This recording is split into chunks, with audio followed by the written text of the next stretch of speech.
মাতবার হ্যাঁ কি বলবা বলো তাহলে, ব্যস্ত রোজ চলে যাবো।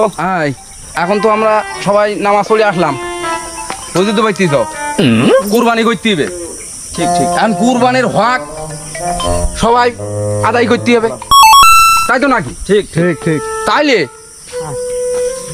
তোমরা 3 ভাগ গোস্ত 3 ভাগ করবা, করবে 3 ভাগ করিয়ে 1 ভাগ গরিব মিসকিনের মাঝে বিলাই দিবা, দেবে দেবে 1 ভাগ আত্মীয় স্বজনের দিয়ে দিবা, দেবে আর 1 ভাগ তুমি বাড়ি নিজে রাখবা। রাখবে ঠিক আছে তো? ঠিক। তোমায় কি বোঝাতে পারলাম? হ্যাঁ ঠিক মাতবার হ্যাঁ ওই আমার একটা কথা ছিল। কি কথা?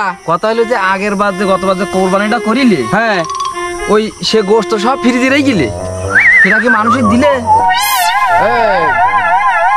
বিয়াদব, জানিস সাধারণ জনগণ, তোরা হলো সাধারণ জনগণ, আমি হলাম মাতবার মানুষ, আমরা মাতবার মানুষ।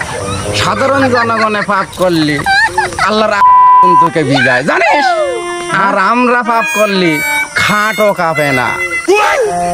আর যাব না বেগুন তুলিতে।